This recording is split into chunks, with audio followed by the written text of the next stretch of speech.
familia, el tiempo es suyo, con el mensaje titulado, hermanos, ellos le han vencido en la sangre del Cordero. Una vez más, hermanos, el título del tema de hoy es, ellos le han vencido en la sangre del Cordero. Así que, Pastor amado Miguel, el tiempo es suyo, adelante.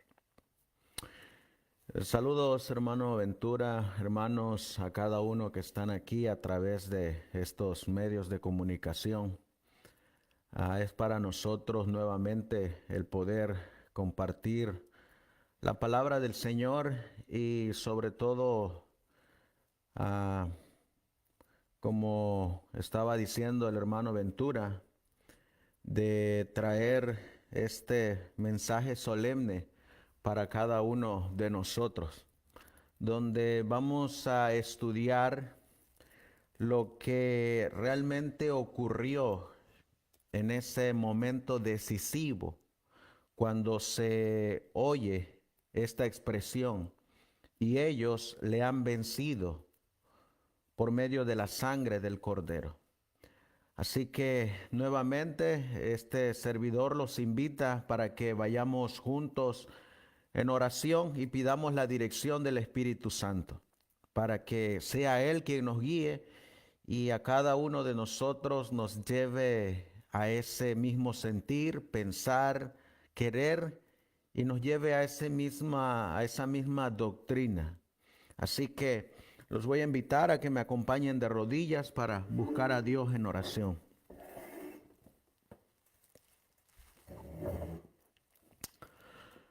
Amantísimo Dios, que tu morada está en las alturas de los cielos. Una vez más, Señor Dios Todopoderoso, Creador del cielo y de la tierra, nos postramos humildemente cada uno en sus respectivos lugares, en sus respectivos hogares, para pedir la presencia de el Espíritu Santo, para que al leer tus sagradas escrituras nos lleves al conocimiento de la verdad y nos puedas mostrar tu grande amor, no solamente para con nosotros, sino para toda tu creación. Te ruego y te suplico que tomes mi mente, tomes mis labios y que me dirijas para poder compartir este mensaje. Y que a través de la dirección del Espíritu Santo, cada uno de tus hijos, tomemos lo que tú quieres que cada uno de nosotros tomemos y reflexionemos en nuestras vidas, y sobre todo que reflexionemos en ese gran ejemplo que tú nos has dejado. Dirígenos pues, mi Dios, y acompáñanos. Todo esto te lo pedimos y te lo suplicamos en el precioso y bendito nombre de tu Hijo, nuestro Señor y divino Salvador Jesucristo. Amén. Amén.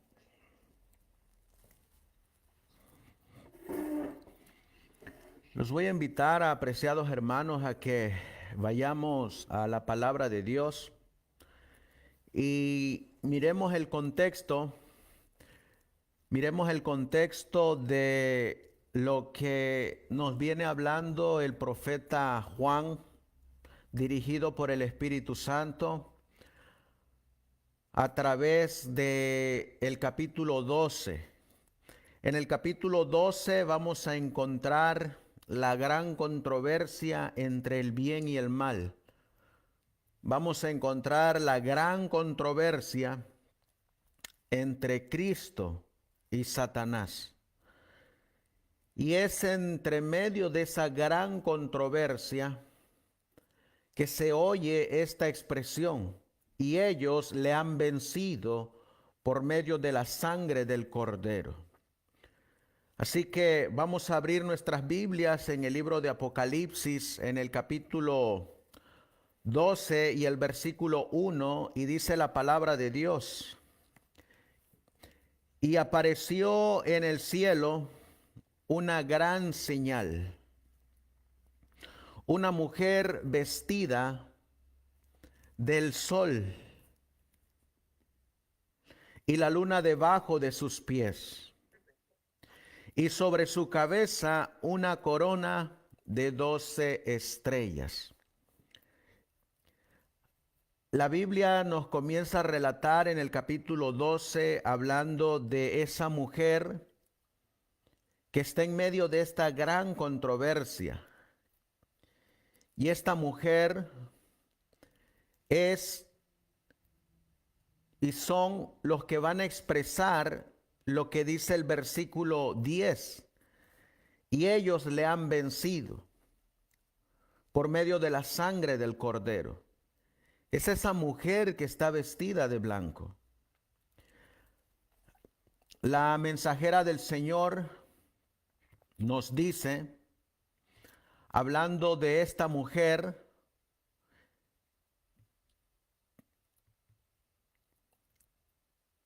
si lo alcanzan a mirar ahí, hermanos.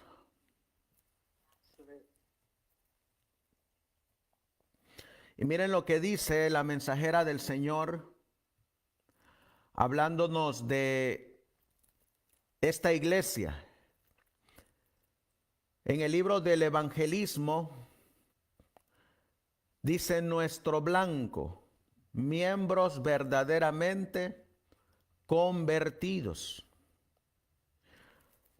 Los pastores que trabajan en los pueblos y en las ciudades para presentar la verdad no deben sentirse contentos, ni deben pensar que su obra está terminada, hasta que los que han aceptado la teoría de la verdad perciban verdaderamente el efecto de su poder santificador y estén en realidad convertidos a Dios. Y luego viene una expresión inspirada por Dios. Al Señor le agradaría más tener 6 personas verdaderamente convertidas a la verdad como resultado de sus labores, que tener 60 que hacen o que hacemos una profesión nominal y que sin embargo no están cabalmente convertidas. Encontramos, apreciados hermanos, aquí que para el Señor la iglesia son aquellas almas convertidas. Para el Señor la iglesia son aquellos que van a vencer por medio de la sangre del Cordero. Son aquellos que van a salir victoriosos del pecado, del juicio, de las tentaciones. Esa es la iglesia que está representada en Apocalipsis capítulo 12. Dice el hermano Steven Nelson Haskell en su libro La historia del vidente de Patmos: los fieles, la iglesia del Dios viviente, por pocos que sean, son representados como la mujer vestida del sol y la luna bajo sus pies, y sobre su cabeza una corona de 12 estrellas. Aquí miramos, apreciados hermanos, que esta iglesia, por eso se le llama al final de la historia un remanente. Un remanente que son pocos, no son muchos. Un remanente que al finalizar este gran conflicto, los que van a quedar de pie son enumerados, son contados y se les llaman los 144,000. Es meramente un remanente, no es una gran cantidad. Pero sin embargo, tienen esta declaración en sus labios. Ellos le han vencido. ¿A quién han vencido? Esa es la pregunta. ¿A quién han vencido? Cuando nosotros seguimos analizando, ahora el versículo 2 de Apocalipsis 12 dice la palabra de Dios. Vamos a movernos a Apocalipsis capítulo 12 y el versículo 2. Y estando embarazada, esta mujer clamaba con dolores de parto y angustia por dar a luz. Noten que esta mujer está por dar a luz un hijo varón. Y ese hijo nace de entre la iglesia. Es decir, es uno de la simiente de la mujer. Es uno de la misma naturaleza de los demás miembros de la iglesia. Es uno de los pocos que están simbolizados por esta mujer. El apóstol Pablo dice que este niño que va a nacer, vamos a buscar en el libro de Hebreos, en el capítulo 2, y leeremos en el versículo 14, dice la Biblia, hablando de este hijo que va a nacer de esta mujer.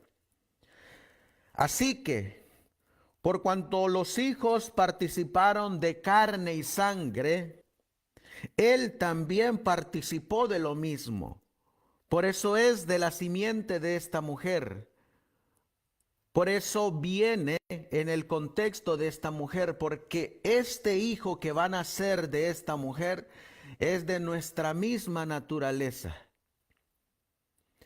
La Biblia dice, para destruir por medio de la muerte al que tenía el imperio de la muerte, esto es, al diablo. Aquí encontramos la gran controversia de Apocalipsis 12. ¿Por qué tenía que venir este hijo, nacer de esta mujer, ser de la misma carne y de la misma sangre de nosotros, para darnos ejemplo de cómo vencer al pecado, al diablo y cómo sobresalir en las tentaciones? En el versículo 15 dice, y librar a los que por el temor de la muerte estaban durante toda la vida sujetos a servidumbre. Es decir, en algún momento estos que le han vencido eran siervos y esclavos de Satanás y estaban bajo el dominio del príncipe de este mundo. Sin embargo, ese niño que nace de esta mujer, con la simiente, con la carne, con la sangre de todos los demás que están en esta mujer, ha venido, como dice el versículo 16, porque ciertamente este niño no tomó para sí la naturaleza de los ángeles, sino que tomó la de la simiente de Abraham, por cuanto le era preciso ser en todo semejante a sus hermanos, para venir a ser misericordioso y fiel sumo sacerdote en lo que a Dios se refiere, para expiar los pecados del pueblo. Este niño del cual nos habla Apocalipsis 12:2, que va a nacer de esta mujer, es el Mesías. En el Evangelio de Juan, los voy a invitar a que vayamos al Evangelio de Juan. En el capítulo 1 y el versículo 45 dice la Biblia: Felipe halló a Natanael y le dijo: hemos hallado a aquel de quien escribió Moisés en la ley y los profetas, a Jesús de Nazaret, el hijo de José. ¿De quién escribió Moisés? Moisés escribió de este hijo que nacería de esta mujer y que sería semejante a sus hermanos, de la misma carne y de la misma sangre. En el versículo 41, Andrés, hablándole a su hermano Pedro, le da esta declaración. Este halló primero a su hermano Simón y le dijo: hemos hallado al Mesías, que si lo interpretares es el Cristo. Así que ellos encontraron al Mesías. Y ellos encontraron del cual habló Moisés.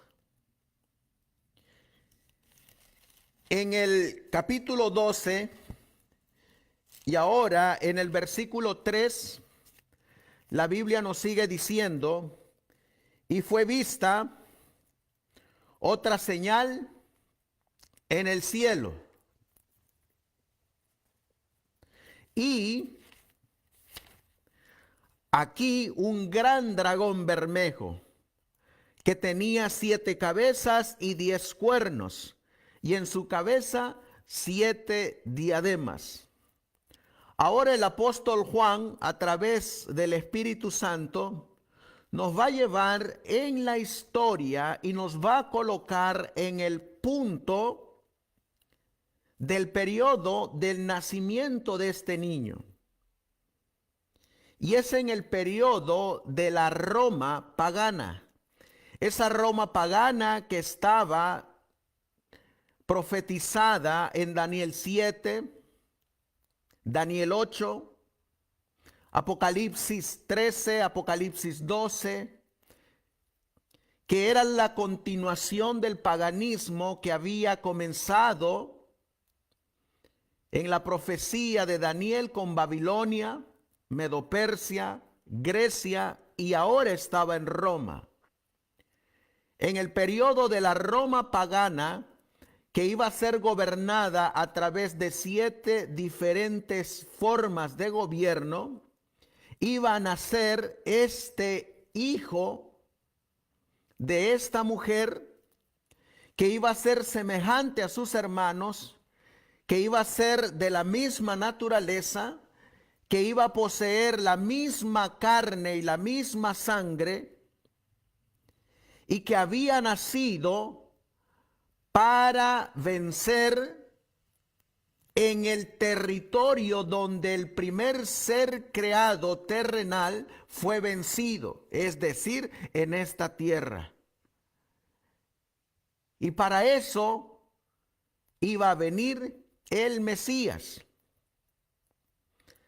Si nos trasladamos a la profecía de Daniel 9, 24 al 26, es la última semana de las 70,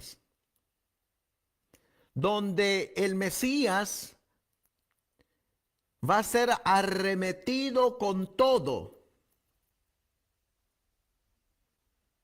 por medio de Satanás.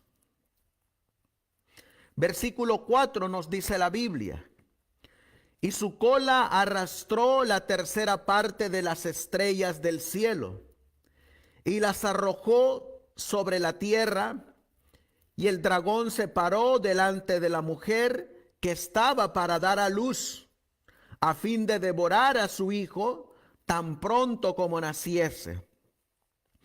Aquí nos habla de cómo Roma pagana iba a tomar una tercera parte del gobierno judío, que eran los levitas, los sacerdotes, y que iban a ser ahora dirigidos por Roma pagana. Por eso arrastra la tercera parte de las estrellas. Recordemos que las estrellas son símbolo de líderes religiosos y líderes políticos. En las 7 trompetas miramos cada vez y cayó una estrella del cielo. Y otra estrella cayó del cielo, símbolo de líderes políticos. En Daniel capítulo 12 encontramos de igual manera que hay un grupo de hombres que resplandecen como estrellas en el firmamento y que guían a otros a perfecta o a perpetua eternidad. Son líderes religiosos. Y aquí Roma pagana está tomando a los líderes judíos, que son los que están en la era o en el tiempo de Jesús, cuando esta mujer va a dar a luz a un hijo varón. En el versículo 5 dice la Biblia, y ella, es decir, la mujer, dio a luz un hijo varón, el cual había de regir todas las naciones con vara de hierro. Y su hijo fue arrebatado para Dios y para su trono. Aquí encontramos el periodo de tiempo, en el periodo de la Roma pagana, en el año 31 después de Cristo. Estamos a la mitad de la semana de la última de las 70. Cuando este hijo fue arrebatado para Dios y para su trono. Y tenemos el testimonio de 2 ángeles que le dicen a los discípulos en Hechos capítulo 1, versículos 9 al 11, este mismo Jesús que habéis visto subir al cielo, asimismo descenderá. Y luego el apóstol Juan nos habla de ese periodo de tiempo donde esta mujer que dio a luz a un hijo varón, el cual es el Mesías, iba a ser perseguido por la Roma pagana y por la Roma papal. Y el apóstol Juan se centra en la persecución de la Roma papal, la continuación de la Roma pagana. Y la mujer huyó al desierto, donde tiene lugar preparado por Dios para que allí la sustenten 1260 días o 1260 años. Y encontramos en el versículo 7 que la Biblia dice, y hubo una gran batalla en el cielo. Miguel y sus ángeles luchaban contra el dragón, y luchaban el dragón y sus ángeles. Pero no prevalecieron, ni fue hallado ya el lugar de ellos en el cielo.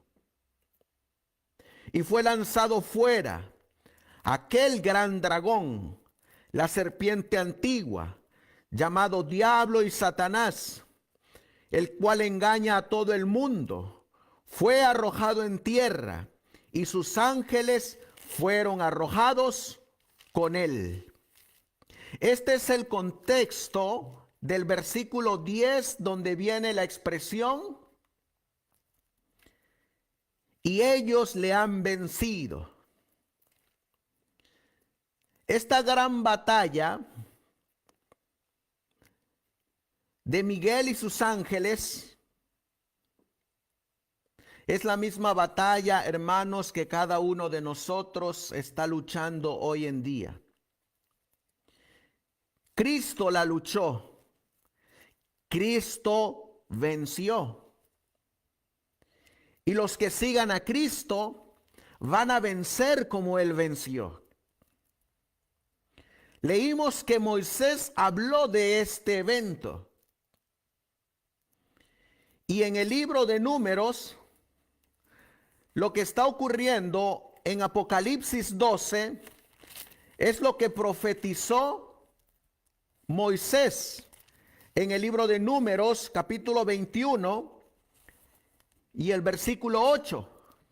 Dice la Biblia: y Jehová dijo a Moisés: hazte una serpiente ardiente y ponla sobre un asta, y será que cualquiera que fuese mordido y mirare a ella, vivirá. Y Moisés hizo una serpiente de bronce y la puso sobre un asta. Y sucedía que cuando alguna serpiente mordía a alguno, miraba la serpiente de bronce y vivía. Esto es la gran batalla que se está llevando en el cielo en Apocalipsis 12. Una batalla entre Cristo, entre Miguel, sus ángeles, el dragón y sus ángeles. Y está ocurriendo a la mitad de la semana de las 70.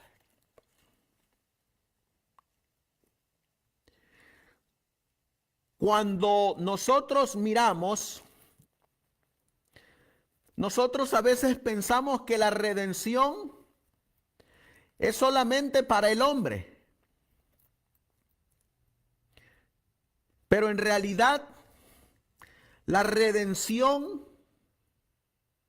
le benefició a todo el universo, no solamente a los hombres.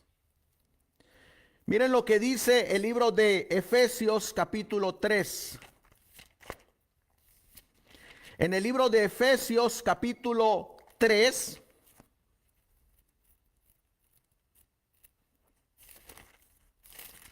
y leeremos el versículo 14 y 15. Efesios 3, 14 y 15. Para que miremos cómo el apóstol muestra la estrecha relación que existe entre todos los seres creados. Efesios 3, 14 y 15 dice: por esta causa doblo mis rodillas ante el Padre de nuestro Señor Jesucristo, de quien es nombrada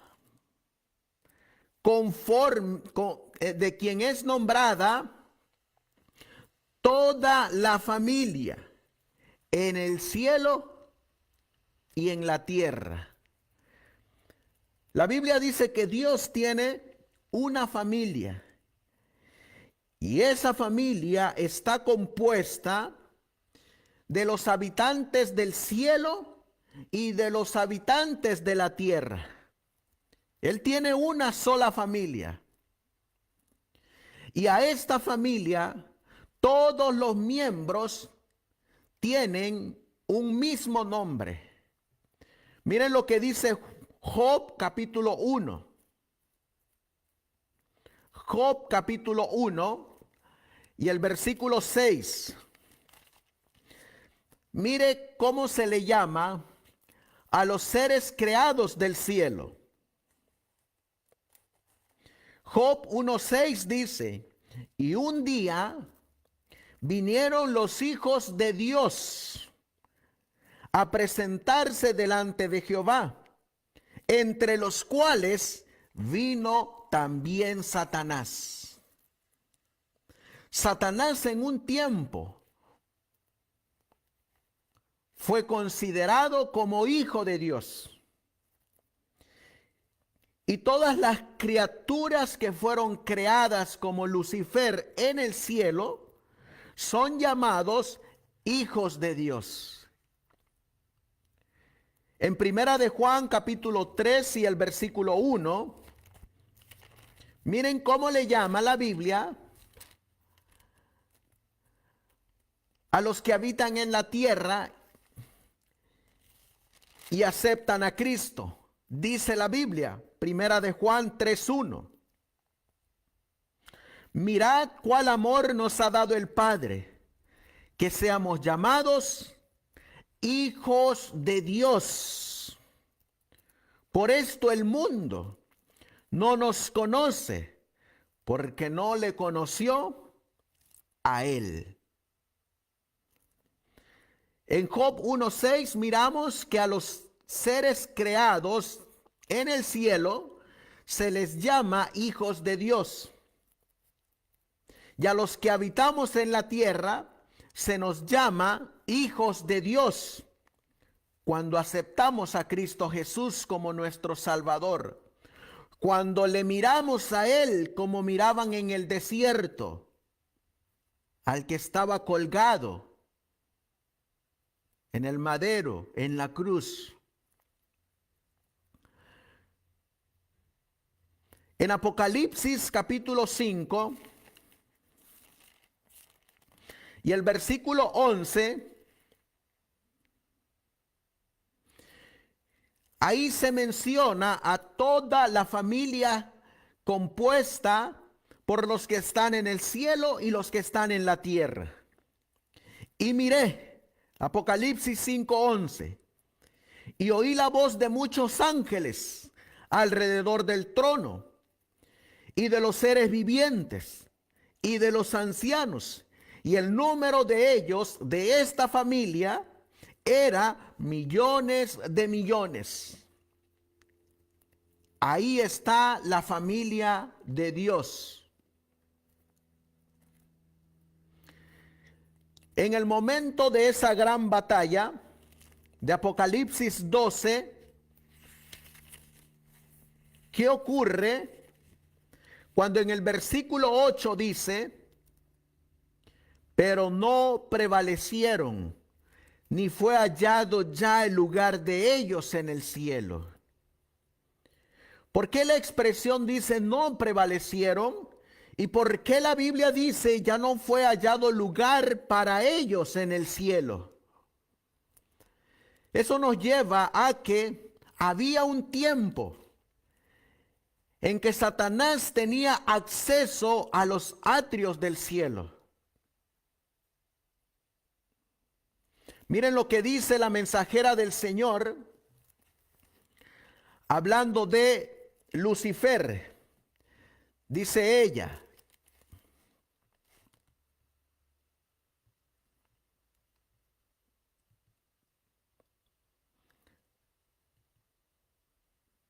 se las pongo.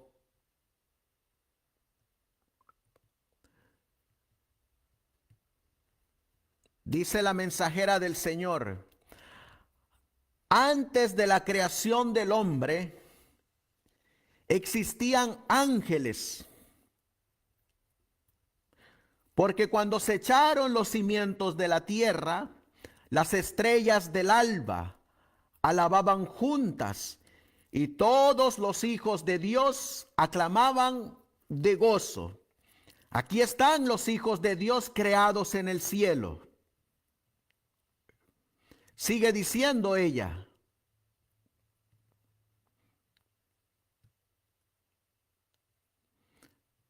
hay una cita donde nos muestra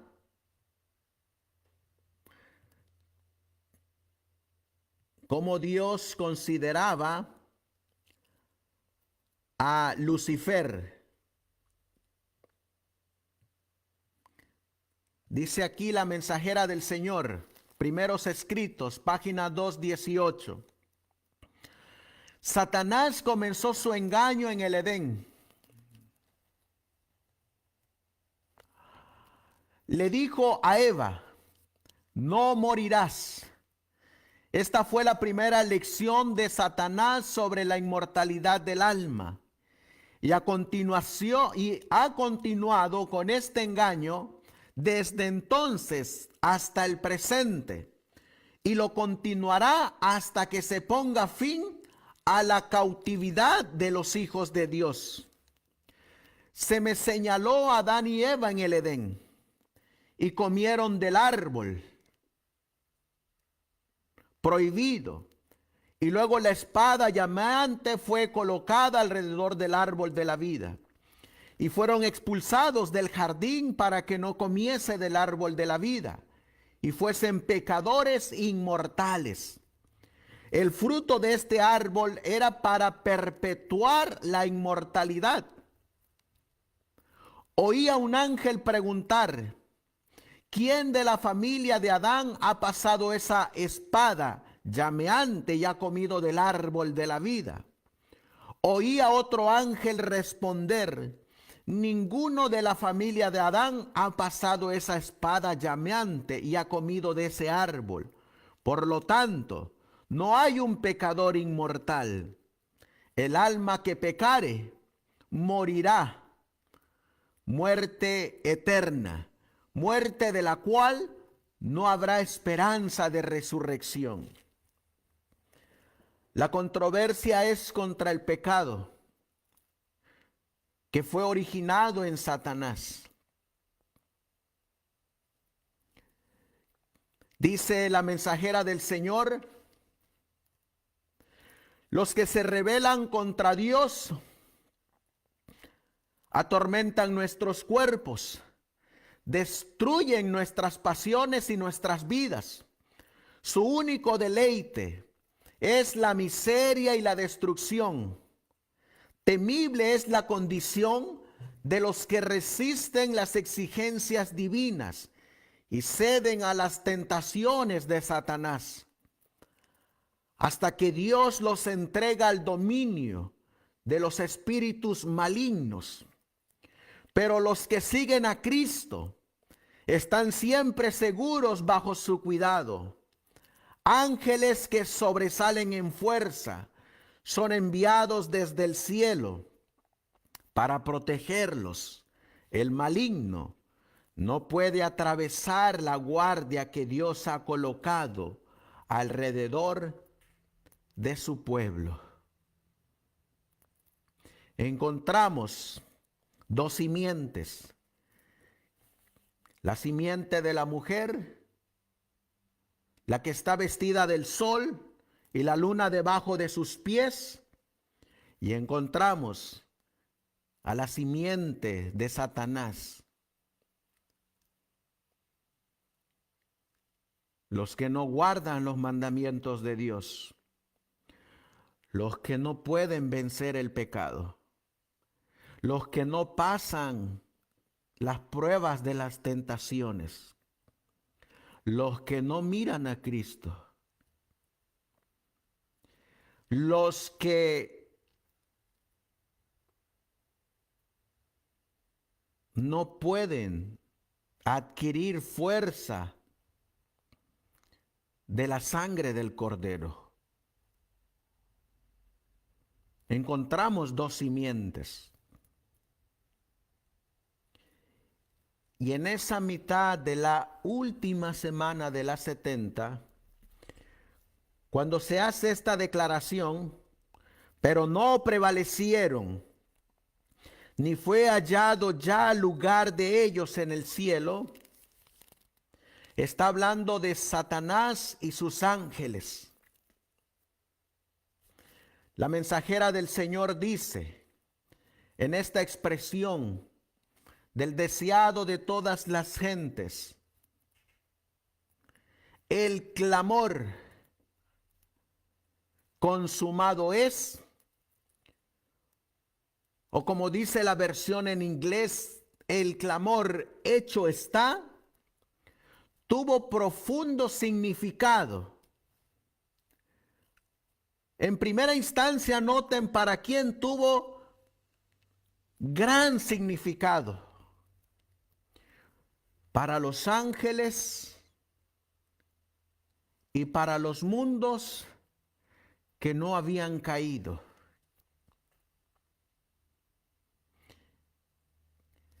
Y la gran obra de la redención se realizó tanto para ellos como para nosotros.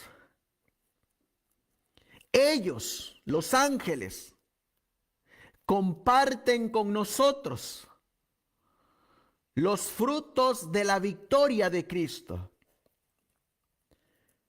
Surge la pregunta, ¿por qué ellos comparten con nosotros los frutos de la victoria de Cristo? ¿Y por qué es que los ángeles y los mundos no caídos tuvo gran significado la obra de redención de Cristo en la cruz?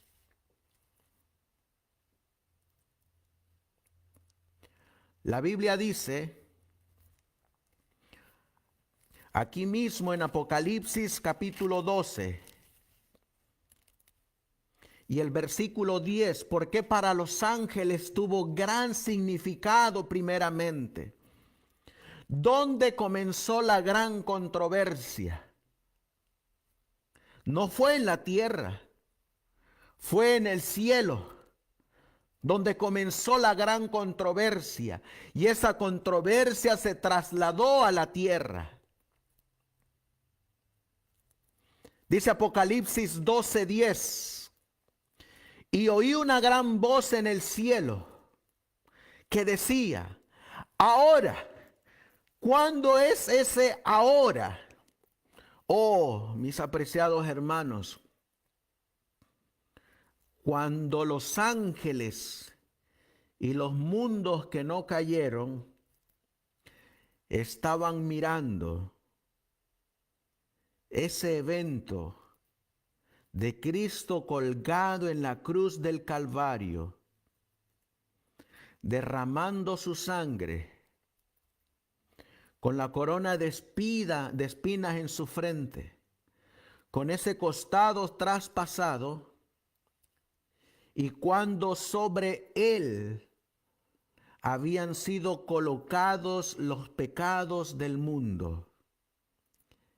En ese tiempo es cuando nos remonta el apóstol Juan y nos lleva a ese magno evento de redención. Por eso se oye una voz en el cielo que dice, ahora ha venido la salvación y el poder y el reino de nuestro Dios y la potestad de su Cristo. Y aquí viene por qué es que los ángeles se alegraron, por qué este evento tuvo profundo significado para los ángeles. Y así como tuvo profundo significado para los ángeles, debe de tener profundo significado para nosotros. Porque el acusador de nuestros hermanos ha sido derribado, el cual los acusaba delante de nuestro Dios día y noche. ¿Por qué es que se regocijaron los ángeles? En el libro de Job, en el capítulo 1, en el libro de Job capítulo 1, dice la Biblia, y el versículo 6, y un día vinieron los hijos de Dios a presentarse delante de Jehová, entre los cuales vino Satanás. ¿Qué hizo Satanás con Job? ¿No lo acusó delante de Dios? ¿Qué hizo Satanás? ¿No asistía a esas reuniones? ¿A dónde asistía Satanás? A los concilios en el cielo. ¿Y por qué es que Satanás asistía a los concilios del cielo? Porque Satanás le quitó el dominio a Adán. Ese dominio que dice Salmos, capítulo 8, que Dios le entregó a Adán. Salmos capítulo 8, versículo 4 al 6. Digo pues, ¿qué es el hombre para que tengas de él memoria? Y el hijo del hombre para que lo visites. Le has hecho un poco menor que los ángeles y lo coronaste de gloria y de honra. Le hiciste señorear sobre las obras de tus manos. Todo lo pusiste debajo de sus pies. Adán fue coronado y le fue entregado esta tierra como gobernante. Pero miramos ahora a Satanás en el capítulo 4 de Lucas. Vamos a buscar Lucas.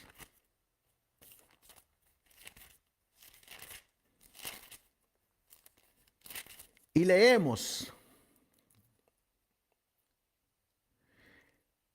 en el versículo 6, Lucas 4, 6. Y le dijo el diablo: a ti te daré toda esta potestad y la gloria de ellos, porque a mí me es entregada y a quien quiera la doy.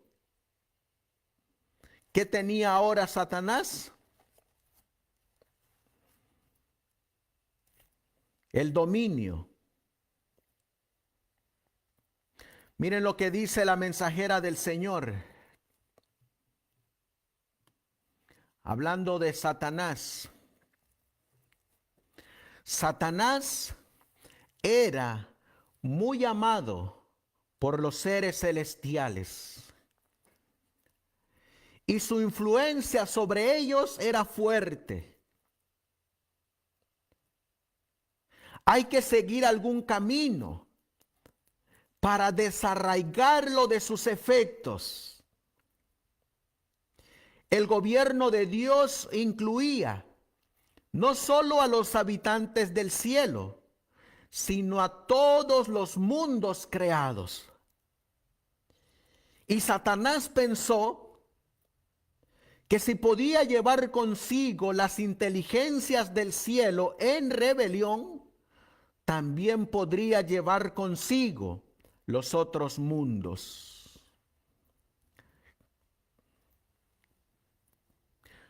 Cuando Satanás tentó y venció a Adán y Eva, pensó que había tomado posesión de este mundo, porque dijo: me han elegido a mí como su gobernante.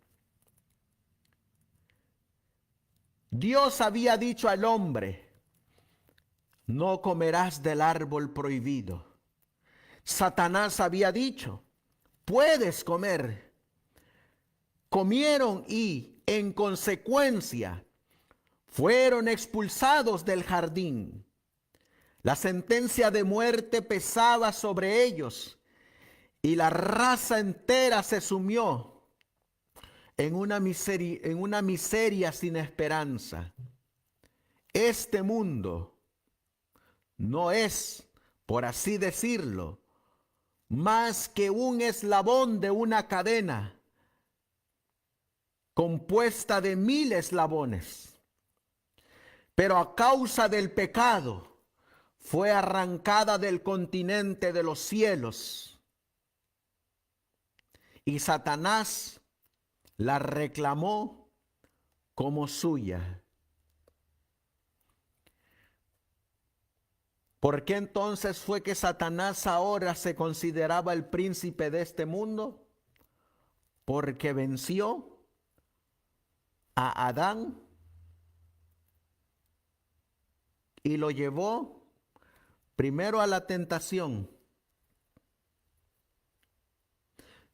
después a la desobediencia. El problema, hermanos, no era el fruto. El problema o la prueba era la obediencia. Cuando Dios dice no, es no. Y cuando Dios dice sí, es sí. La lucha es entre la obediencia y la desobediencia, entre el pecado y la observancia de los mandamientos. Esa es la lucha. La lucha es entre Cristo y sus seguidores y Satanás y sus seguidores. La lucha es entre los que son del mundo y los que no son del mundo. La lucha es entre los que obedecen y los que no obedecen.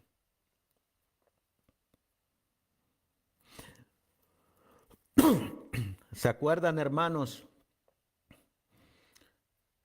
que la mensajera del Señor en el libro del evangelismo dijo: el Señor se alegra con 6 personas bien convertidas que con 60 inconversos y nominales? El Señor ya no quiere nominales. El Señor nunca ha querido nominales. El Señor nunca ha querido a alguien que profesamos una fe con nuestros labios, pero con nuestras acciones mostramos todo lo contrario.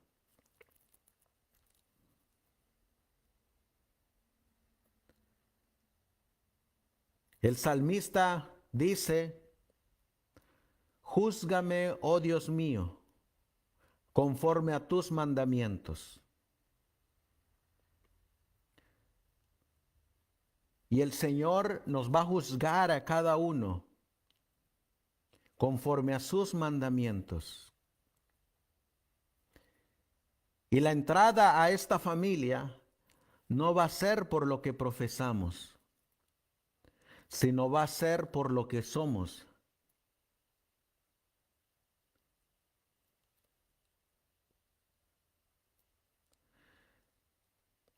Y a la mitad de la semana, el Señor no solamente estaba trayendo redención para nosotros, sino también para los ángeles. Porque ellos miraban cómo el acusador iba a los concilios y su obra era acusar a los hijos de Dios. La mensajera del Señor sigue diciendo: si Dios fuera como nosotros, esperaríamos oírle decir que se vaya el mundo, que Satanás lo tenga para sí. Pero estoy muy agradecida de que Dios no sea como el hombre. Amaba tanto a las criaturas de su cuidado que proporcionó una manera por la cual podrían ser llevadas de regreso a su hogar en el Edén. Pero ¿a qué inmenso costo se hizo esta provisión? No fue menos que renunciando a su amado Hijo, que era igual a él, para llevar el castigo del transgresor. La controversia entre Cristo y Satanás no debía ser llevada a los otros mundos del universo, sino que debía llevarse a cabo en el mismo mundo, en el mismo campo que Satanás reclamaba como suyo. ¿Dónde tenía que llevarse este pleito, esta controversia, esta lucha? No en el cielo, aquí en la tierra.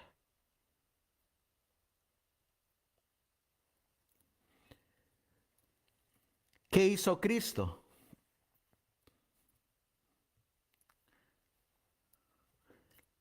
La mensajera del Señor dice, Cristo no entregó su vida hasta que hubo cumplido la obra que había venido a hacer. Y con su último aliento exclamó, consumado es. La batalla había sido ganada. Su diestra y su brazo santo le habían conquistado la victoria. Como vencedor, plantó su estandarte en las alturas eternas. Qué gozo entre los ángeles, qué gozo entre todos los ángeles. Todo el cielo se asoció al triunfo de Cristo. Satanás, derrotado, sabía que había perdido su reino. ¿Qué había hecho Satanás? ¿Qué le había ocurrido a Satanás? Había perdido su reino. En Juan, vamos a ir a la Biblia, en el Evangelio de Juan,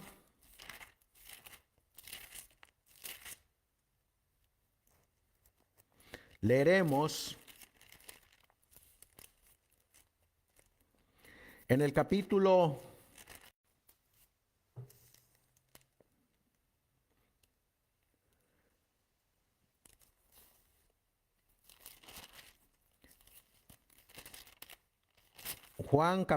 14. Miren lo que dice.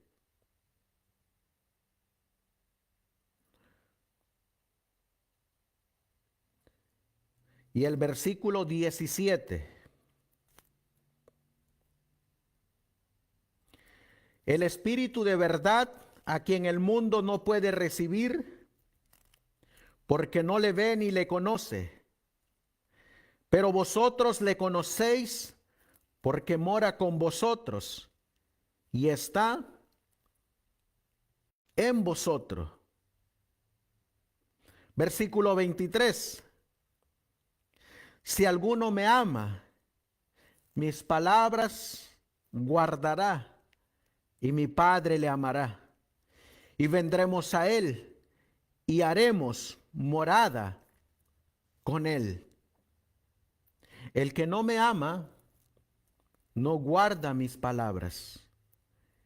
Y la palabra que habéis oído no es mía, sino del Padre que me envió. Aquí está la obediencia, hermanos.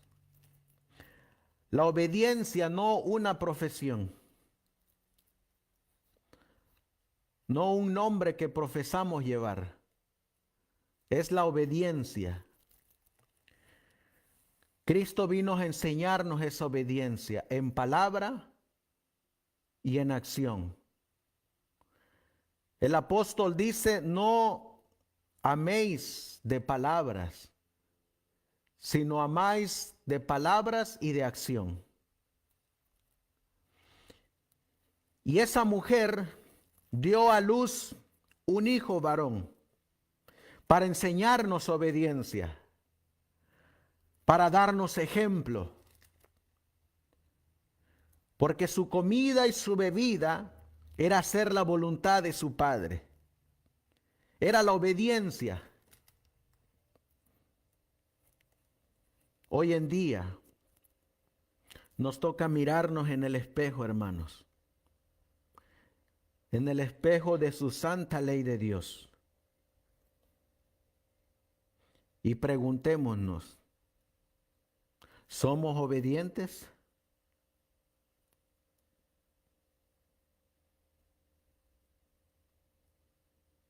Hoy en día, ¿quién puede decir estas palabras?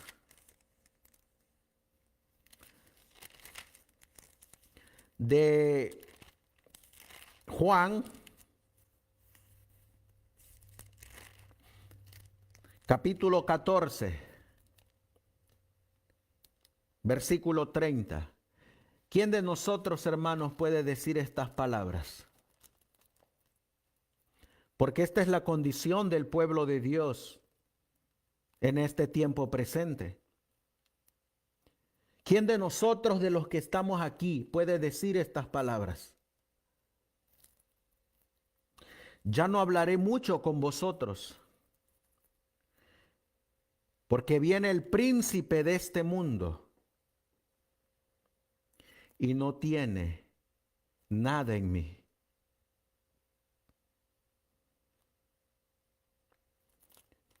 Nosotros hablamos mucho, hermanos, de la purificación del santuario. Y hablamos mucho de Daniel 8:14.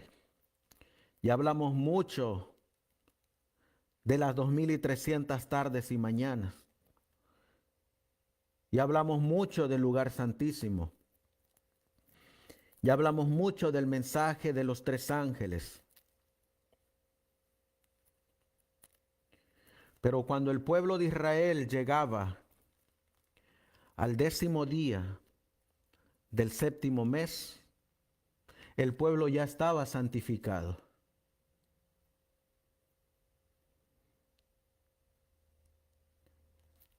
Habían 10 días de preparación para ese evento.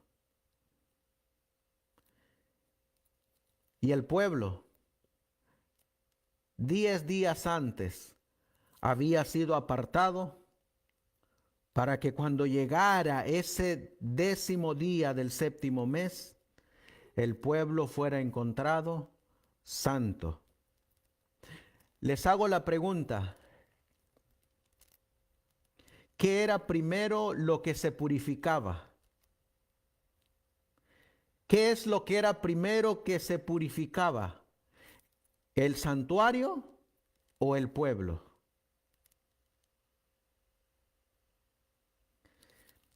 Cuando el pueblo llegaba al 10º día del 7º mes, el pueblo ya llegaba purificado. Y en el lugar santísimo solamente se entraba para la borración de los pecados. Solamente para eso, para el borrar de los pecados. Pero ¿cómo estaba el pueblo? El pueblo estaba afuera esperando a que saliera su sumo sacerdote purificado, purificado de sus corazones.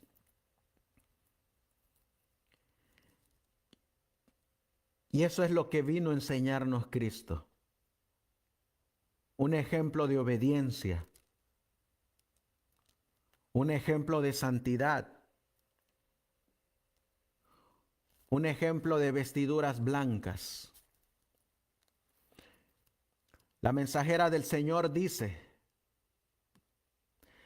Cristo comenzó la obra de redención en el mismo preciso lugar donde comenzó la ruina. Su primera prueba tuvo que ver precisamente con el punto en que Adán falló. Fue por medio de las tentaciones dirigidas contra el apetito. Como Satanás había vencido a una gran proporción de la raza humana y su éxito le había hecho sentir que el dominio de este planeta caído estaba en sus manos. Pero en Cristo, Él encontró a alguien que era capaz de resistirlo y abandonó el campo de batalla como un enemigo vencido. Jesús dice: no tiene nada en mí. Su victoria es una seguridad de que nosotros también podemos salir victoriosos en nuestros conflictos con el enemigo.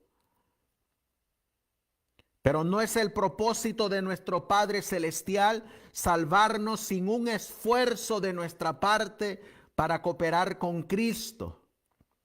Debemos desempeñar nuestra parte y el poder divino, uniéndose con el esfuerzo humano, producirá la victoria. ¿Cómo podemos vencer? Con Cristo solamente. Ahora, dijo Cristo, es el juicio de este mundo. Continuó Cristo. Ahora el príncipe de este mundo será echado fuera. Y yo, si fuere levantado de la tierra, a todos traeré a mí mismo. Y esto decía, dando a entender de qué muerte había de morir. Esta es la crisis del mundo. Si soy hecho propiciación por los pecados de los hombres, el mundo será iluminado. El dominio de Satanás sobre las almas, dice la mensajera, de los hombres será quebrantado. La imagen de Dios que fue borrada será restaurada en la humanidad y una familia de santos creyentes heredará finalmente la patria celestial. Tal es el resultado de la muerte de Cristo. El Salvador se pierde en la contemplación de la escena de triunfo evocada delante de él. Ve la cruz, la cruel e ignominiosa cruz, con todos sus errores, esplendorosa de gloria. Pero la obra de la redención humana no es todo lo que ha de lograrse por la cruz. El amor de Dios se manifiesta al universo. El príncipe de este mundo es echado fuera. Las acusaciones que Satanás había presentado contra Dios son refutadas. El oprobio que había arrojado contra el cielo queda para siempre eliminado. Los ángeles, tanto como los hombres, son atraídos al Redentor. Y yo, si fuera levantado de la tierra, dijo él, a todos traeré a mí mismo. Nosotros, hermanos,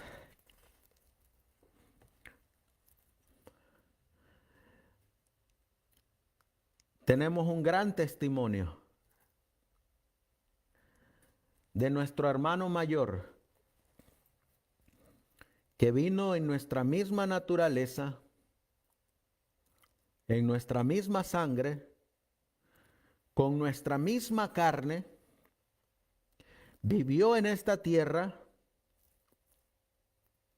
vivió como nosotros, tentado como nosotros. Ese es el mayor testimonio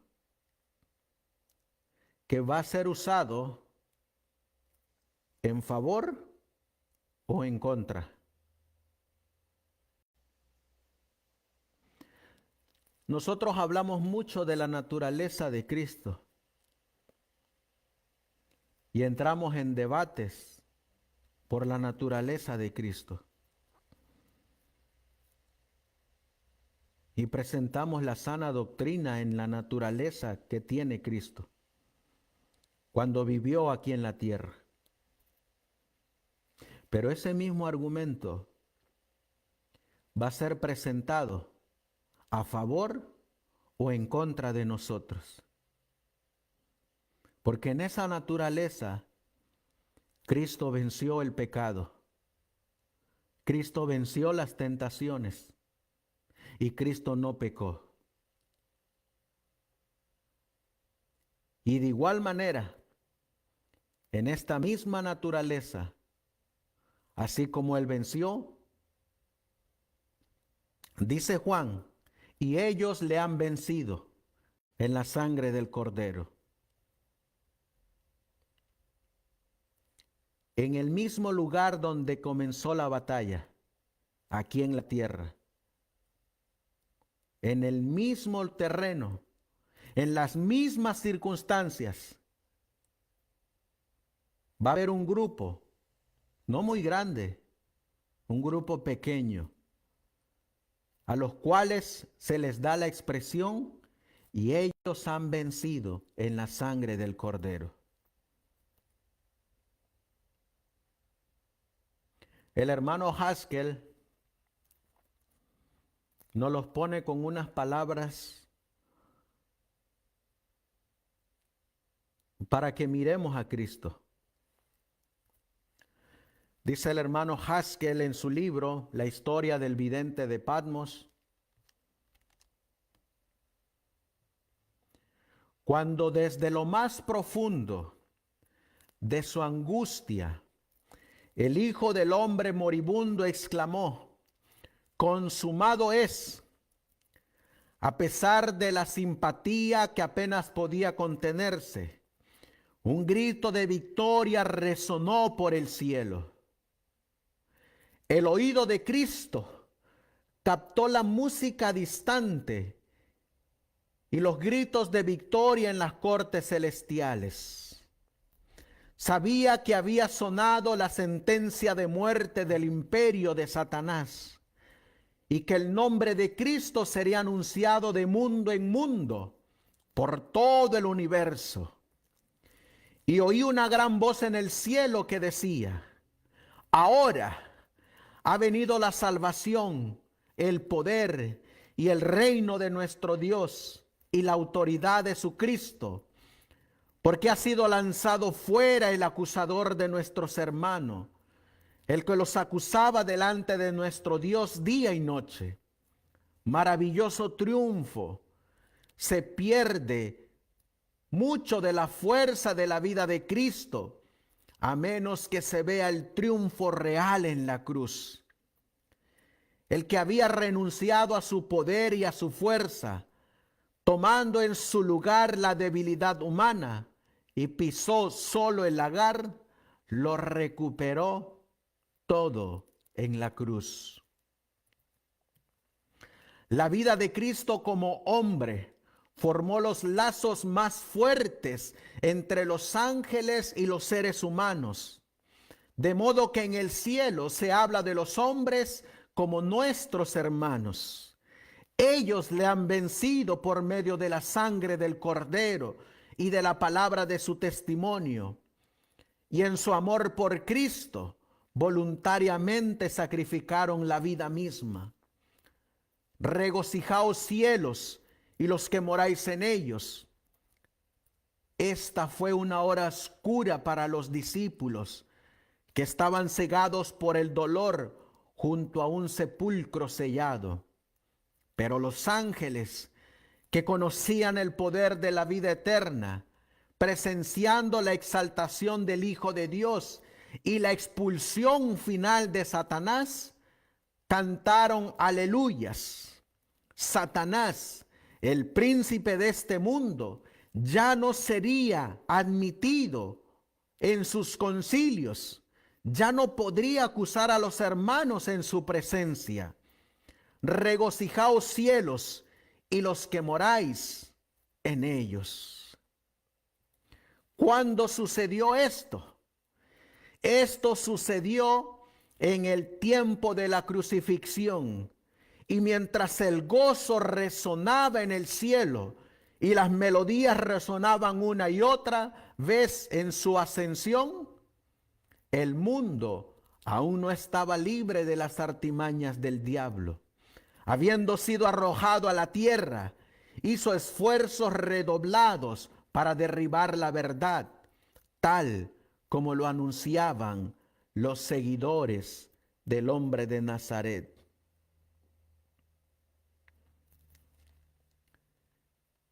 ¿Cuándo ocurrió esto, hermanos? Ocurrió en la crucifixión. Lo que estamos mirando en Apocalipsis capítulo 12. Fue lanzado fuera. Miren lo que dice la mensajera del Señor, hablando de esta victoria. Satanás ya no iba a poder entrar en esos concilios para acusar a sus hermanos. Pilato les dijo: ¿qué haré pues con Jesús llamado el Cristo? Todos le dicen: sea crucificado. Y el gobernador dijo: ¿qué mal ha hecho? Pero ellos gritaban: aún más diciendo, sea crucificado. En esta lección se manifestaron los principios de Satanás y las huestes del cielo y todos los mundos que Dios había creado, juzgaron que Satanás era un acusador de los hermanos, un mentiroso y un asesino. En el cielo y entre los mundos no caídos, la cuestión del poder engañoso de Satanás, de sus principios malignos, fue resuelta. Y la perfecta pureza y santidad de Cristo, quien estaba soportando la prueba y el juicio a favor del hombre caído, fue probada para siempre.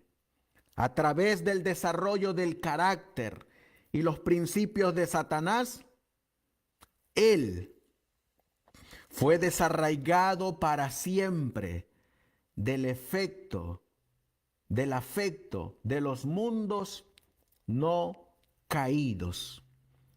Y la controversia concerniente a sus afirmaciones y las demandas de Cristo se resolvió para siempre en el cielo.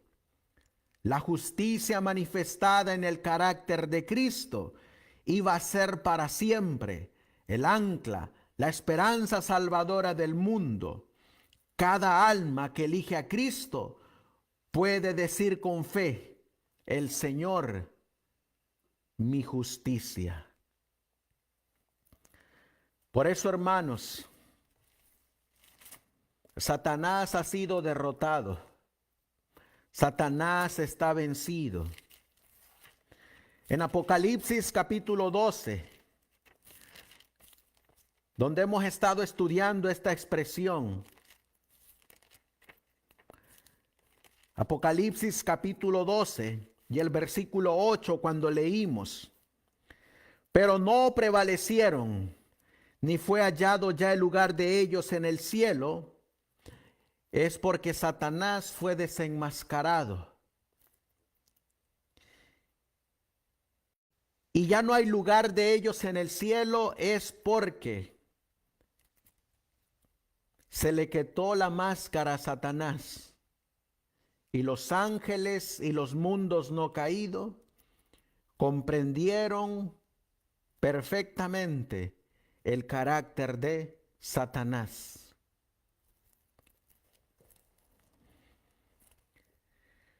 Hoy nosotros estamos pasando por esa misma experiencia de Lucifer.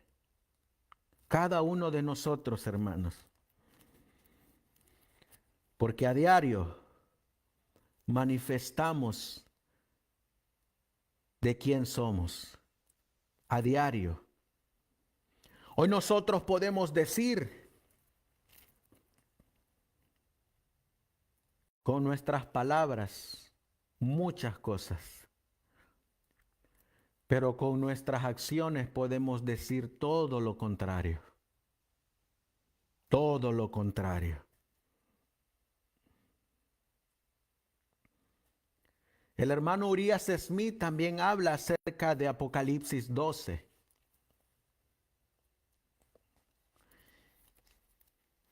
Y él nos muestra el punto exacto donde está ocurriendo esta gran batalla. Y el punto exacto cuando Satanás es expulsado del cielo para ya no ir a acusar a los hermanos en esas reuniones, en esos concilios que se llevaban en los atrios celestiales. Dice el hermano Urias Smith: algunos sostienen que esta guerra tuvo lugar cuando Satanás, entonces un ángel de luz y gloria, se reveló en el cielo, y que la expulsión de la que habla Juan fue su expulsión del cielo en ese momento. Pero somos incapaces de armonizar este punto de vista con el testimonio que tenemos ante nosotros. Así, en el versículo 13 leemos: y cuando el dragón vio que había sido arrojado a la tierra, persiguió a la mujer que había dado a luz al hijo varón. Esto muestra que tan pronto como el diablo vio que fue arrojado, volvió su ira contra la mujer, la iglesia, que no lejos de ese momento huyó al desierto. Cuando Satanás se encontró así derrotado, el niño varón ya había sido dado a luz, es decir, el primer advenimiento de Cristo había tenido lugar. De ahí que esta guerra y derrota de Satanás, que tuvo lugar a este lado de la era cristiana, y no mucho tiempo antes de que la iglesia se fuera al desierto en el año 538 después de Cristo. No puede ser su caída en el cielo antes de la creación del mundo, aunque esa fue una guerra en el cielo. Sigue diciendo el hermano Urias Smith, una vez más parece haber un número de casos en los que se habla de Satanás como derrotado o derribado. Uno fue su primer rechazo desde el cielo, otro cuando Cristo lo venció en su primera venida, y habrá otro en el futuro cuando sea arrojado al abismo y encerrado durante 1000 años. Y en cada ocasión sucesiva contemplamos una limitación de su poder que aumenta regularmente. Cae un grado más bajo en cada combate sucesivo. La primera vez, como podemos deducir claramente de ciertas escrituras, la contienda fue entre él y Dios el Padre. La segunda vez entre él y Cristo el Hijo, como en la escritura que tenemos ante nosotros, mientras que la tercera vez un ángel basta para llevar a cabo la obra de su humillación. Apocalipsis 20, versículo 1 y 2. Desde su primera contienda, no se le ha permitido elevarse a la dignidad de contender con el Padre. Desde la segunda, no ha tenido el privilegio, si así se puede llamarse, de un encuentro personal con el Hijo. La guerra que se menciona en la escritura que tenemos ante nosotros es entre el diablo y Miguel, Cristo. Fue durante su misión aquí en la tierra, y la gran victoria personal de Cristo sobre él fue en esa misma contienda. ¿Qué significa la expresión? Ni se halló ya lugar en el cielo para ellos. Dice el hermano Urias Smith, el cielo, como hemos visto, no significa en este capítulo el lugar que es la morada de Dios y sus mensajeros celestiales. Aquí sin duda denota condición más que lugar. Y la expresión significaría entonces que estaban aquí humillados y que nunca más recuperarían su posición anterior. Habían sufrido una terrible derrota que Cristo describe diciendo: vi a Satanás caer del cielo como un rayo. La esperanza que había abrigado todo el tiempo de vencer al Hijo de Dios. La esperanza que había abrigado todo el tiempo de vencer al Hijo del Hombre, cuando éste tomara nuestra naturaleza, había perecido para siempre. Su poder fue limitado. Ya no podía aspirar a un encuentro personal con el Hijo de Dios. Un hecho que hasta entonces había dado en un grado comparativo dignidad y prestigio a su posición. De ahora en adelante, la iglesia, la mujer, es el objeto de su malicia, de su guerra, de su ataque, y recurre a todos esos medios nefastos contra ella, que naturalmente caracterizarían una furia desconcertada y sin esperanza. ¿Cuándo ocurrió esto, hermanos? Cuando Cristo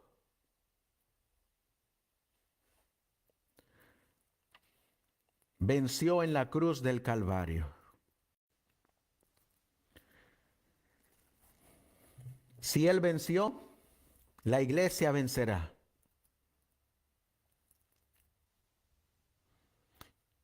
¿Qué era lo que acusaba a Satanás?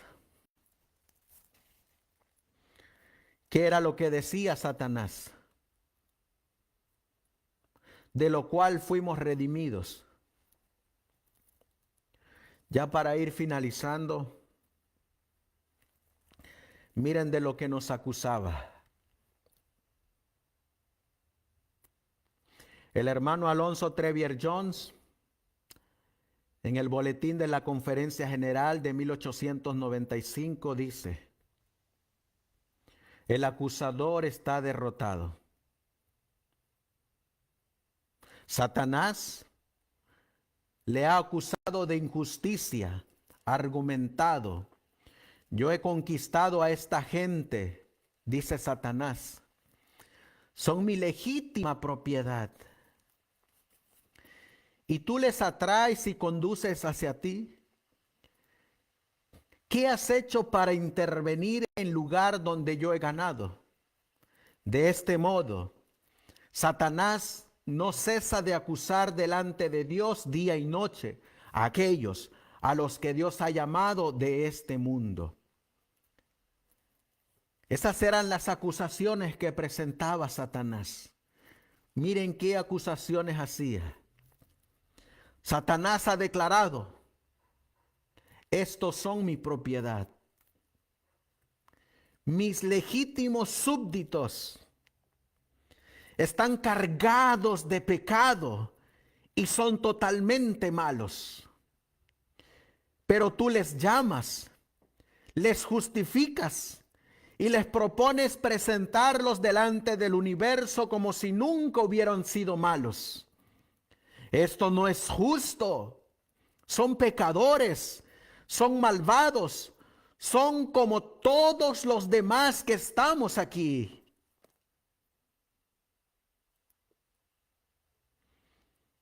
Satanás venía, dice el hermano Alonso Trevier Jones, como un fiscal. Este acusador, dice el hermano A.T. Jones, viene como un fiscal a una corte. Tiene la intención de acusar a todos sus súbditos que se encuentran en esta situación y pedir que sean devueltos a su autoridad. Eso es lo que los propietarios de esclavos tenían por costumbres hacer en los Estados Unidos en la época de la ley de los esclavos fugitivos. Eso era lo que hacía Satanás. Estos son míos, estos me pertenecen. Y lo que Cristo hizo en la cruz fue declarar ante todo el universo: estos son míos, yo los he comprado con mi sangre, no con oro, no con plata, no con piedras preciosas, sino con mi propia sangre.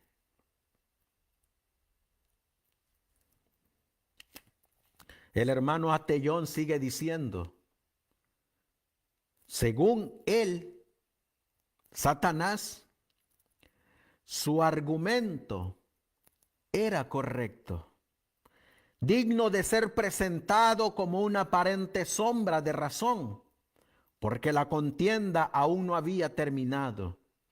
No se había librado la batalla ni ganado la victoria tan completamente como para que su argumento de fiscal acusador quedara aniquilado. Ahora bien, Jesús vino al mundo para demostrar que tiene derecho a hacer todo esto y que era justo. En el punto de mayor debilidad, entró en la contienda con Satanás para recuperar por derecho la propiedad de este reino perdido. La promesa y la victoria tenían que ser probadas en un conflicto abierto. ¿Dónde, mis hermanos? En la carne, en esa misma naturaleza, en esas mismas condiciones, con la misma carne y con la misma sangre, tenía que ser vencido Satanás. Y así como Cristo venció, nosotros en esta naturaleza, en esta sangre, en esta condición, en esta tierra, tenemos que vencer a Satanás por medio de Cristo Jesús, porque Él es nuestro ejemplo. Ese es el argumento más grande y favorable que tenemos a nuestro favor. Pero también va a ser el argumento más grande y temible si no vencemos en el pecado.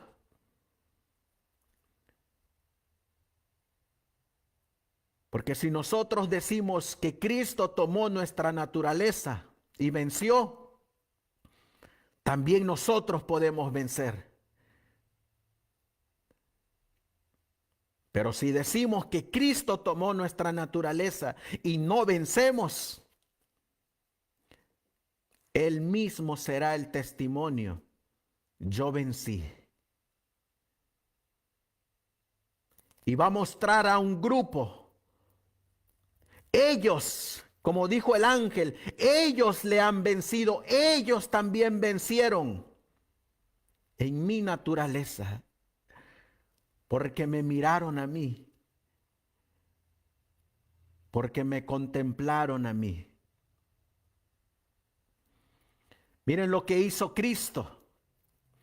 Cuando Cristo vino en la carne, tuvo que enfrentarse a las tentaciones, dice el hermano Atellons. Fueron tan reales como si nunca hubiera hecho la promesa de la redención. Ciertamente sí. Si no fue así, entonces estaba protegido contra la tentación y el conflicto no era real, sino imaginario. Él vino al mundo para demostrar la injusticia de ese argumento que Satanás estaba presentando en los tribunales de Dios como acusador. Es un procedimiento perfectamente legal. Jesús ha ganado y ha recuperado legalmente el dominio y la dirección de su reino y de todos los que han sido liberados. En Apocalipsis 12:10, la palabra griega que expresa la idea de que el acusador de nuestros hermanos ha sido lanzado fuera, hace pensar en un fiscal que no tiene más acusaciones ni denuncias que formular, que carece de argumentos. Ahora tenemos un abogado en la corte, Jesucristo. Ahora el enemigo ha dirigido sus cartas contra nosotros. ¿Contra quién? Contra ti y contra mí.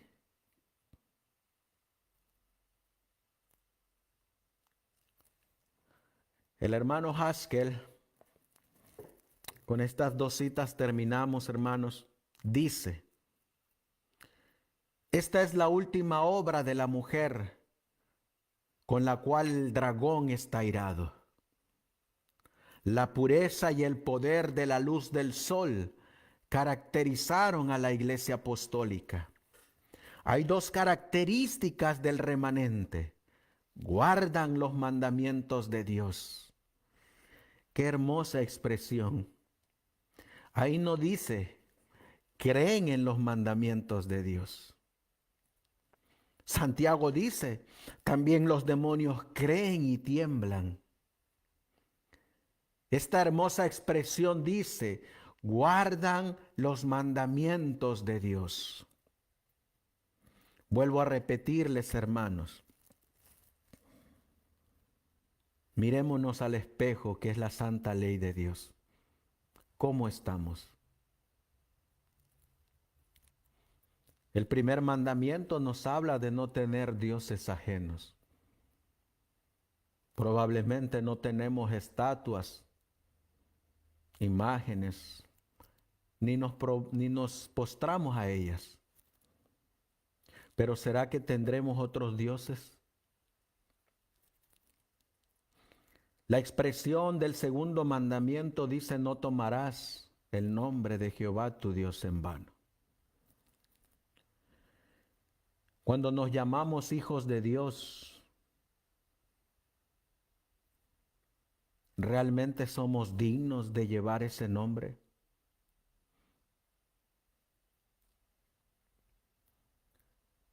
Cuando hablamos del mandamiento,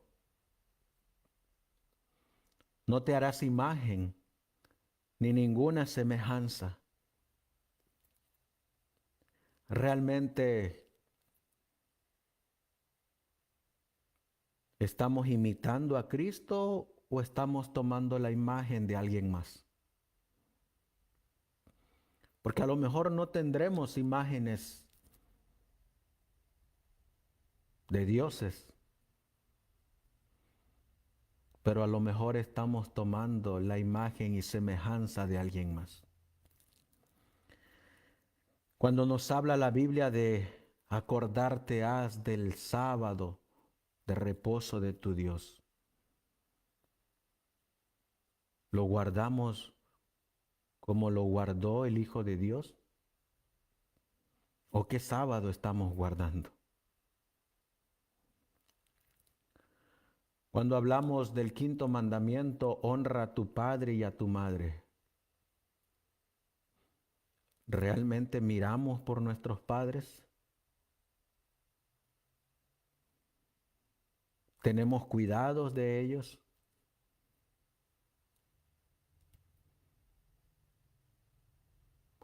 Cuando hablamos de no robar, ¿será que no estamos robando? ¿Será que no le estamos robando a Dios? ¿Cómo estamos en la obra? ¿Cómo estamos con el prójimo?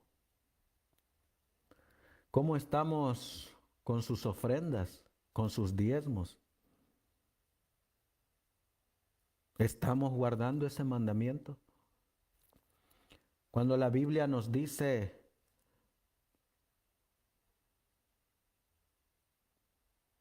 no fornicarás,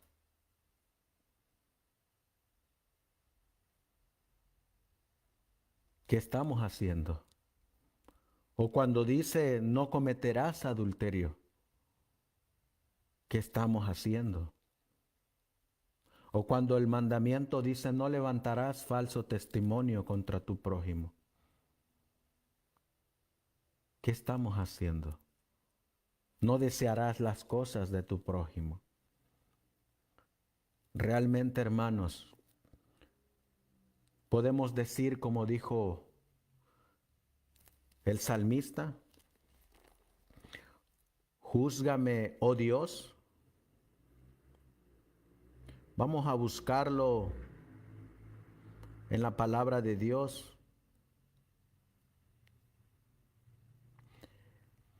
En el Salmo 43,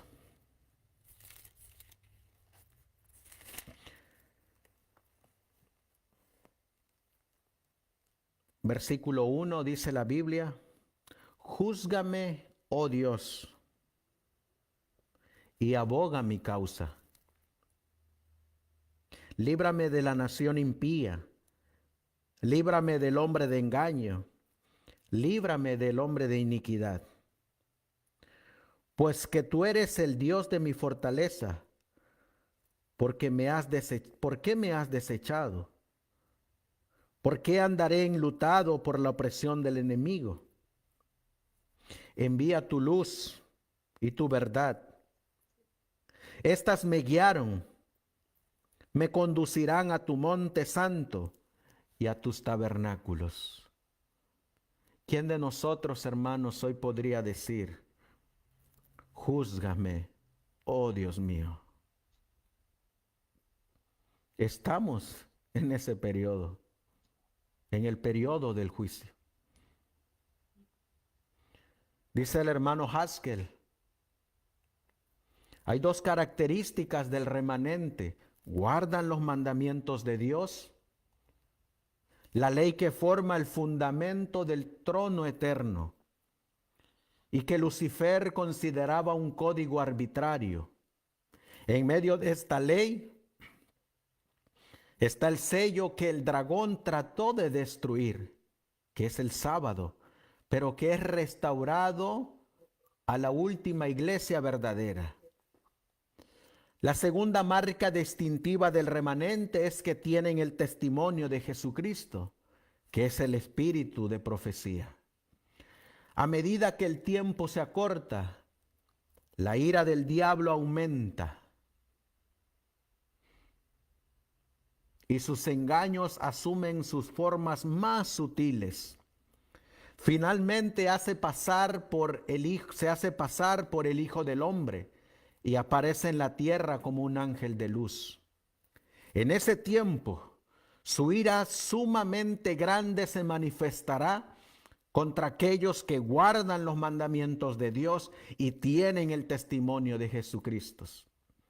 Estas dos pruebas, y solo estas, distinguen entre los que son aceptados por Dios y los que no lo son. En este último gran conflicto, la ira de Satanás puede ser grande, pero aquel que preservó a Cristo preservará a su pueblo hasta el fin.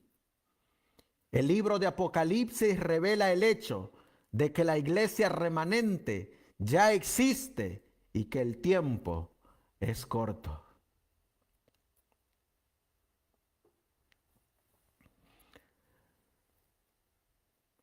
Ellos le han vencido.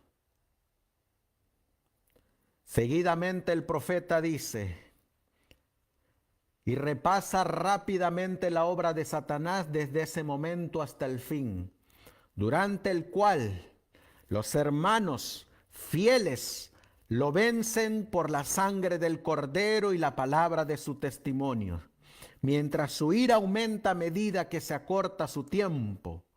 Aunque actúa por medio de poderes terrenales, Satanás personalmente es el agente principal desde el versículo 9 hasta el 17. Dice el hermano Urias Smith.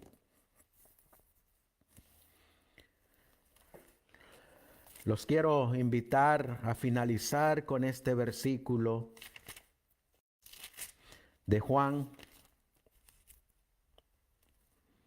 donde dice, yo he vencido. Juan 16:33, hermanos. Dice la palabra de Dios, Juan capítulo 16, versículo 33. Estas cosas os he hablado para que en mí tengáis paz. El hermano A.T. Jones dice que esa paz no es una paz exterior, es una paz interior. Es una paz interior donde no hay un conflicto, porque todo el ser ha sido entregado a Cristo y ha muerto el yo. Y cuando el yo muere, no hay conflicto entre Cristo y su pueblo. No hay conflicto entre el espíritu y la carne, porque la carne ha muerto y ahora vive en el espíritu.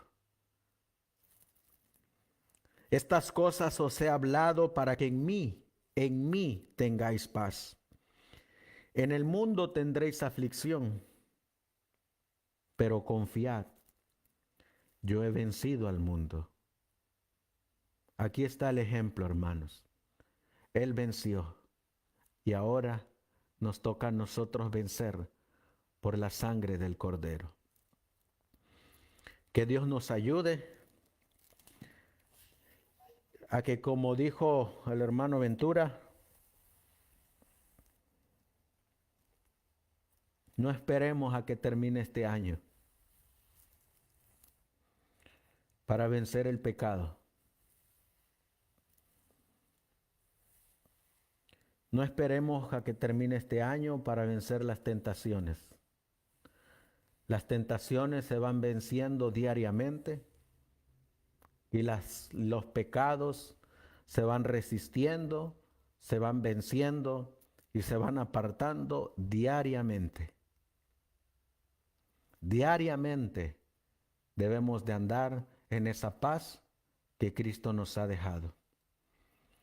Voy a finalizar con una palabra de oración y los invito a que nos postremos de rodillas para que Dios pueda obrar en cada uno de nosotros. Amantísimo Dios, que tu morada está en las alturas de los cielos.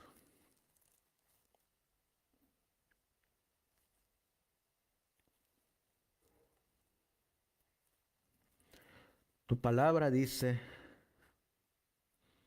que tú has vencido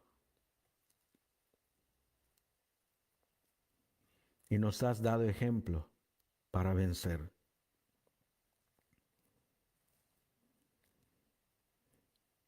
Qué hermosa lección encontramos. Qué hermosa lección de fe miramos. Cuando aquellos israelitas miraban hacia arriba y miraban por fe al Hijo de Dios. Y cuando miraban por fe, de esa vida salía fuerza, salía poder para vencer. Y tu palabra dice que todos aquellos que miraban eran sanados. ¿Sanados de qué eran? Eran sanados de la enfermedad. Eran sanados de la muerte. Eran sanados de la esclavitud del pecado. Hoy tenemos la realidad. Todo aquel que te mire a ti, tú no le echas fuera. Y todo aquel que te mire a ti, no va a volver a ser el mismo. Todo aquel que te mire a ti será sanado. Será sanado de la lepra de la enfermedad. Será sanado del pecado. Será sanado de la muerte. Seremos restaurados a la imagen y semejanza del Hijo de Dios. Tu palabra dice que para cumplir esta obra tenías que hacerte siervo de tus hermanos. Y de estar en lo más alto, tenías que humillarte hasta lo más bajo. Para que nosotros que estábamos en las profundidades de la oscuridad, que nosotros que estábamos perdidos, porque teníamos otro amo, porque pertenecíamos a otro reino, porque éramos esclavos de ese amo y porque obedecíamos las palabras de ese amo, de lo más bajo que estaba la humanidad. Hasta ahí descendiste a buscarnos, para que nosotros, que estábamos en una miserable condición, viniéramos a ser exaltados a tu gloria.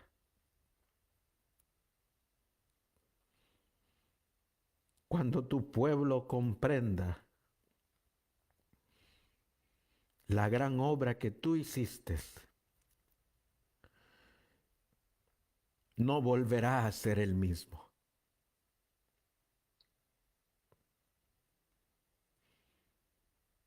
Será semejante a su hermano mayor, porque ejemplo nos has dejado. Gracias, mi querido Jesús, por estar ofreciendo este plan de redención y de salvación a todo aquel que quiera acercarse a ti. Y no nos vas a dejar igual. Los primeros que lo lograron fueron tus discípulos. Qué hermosa expresión salía de los labios de los que los miraban. Ellos exclamaban y decían, son seguidores de Cristo. Hablan como Cristo. Predican como Cristo. Obran como Cristo. Tienen el carácter de Cristo. Por eso les llamaremos cristianos. Ayúdanos, Señor, a ser dignos representantes de tu obra.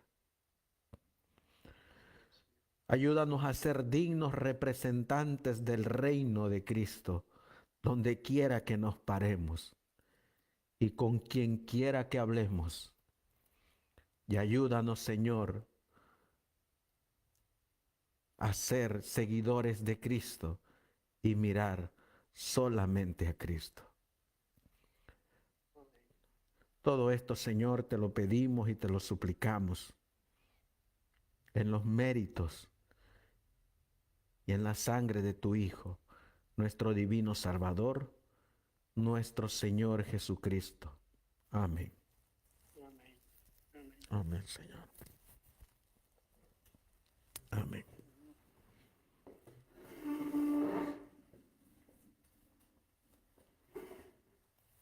Amén, Señor. Gracias, mis hermanos. Gracias.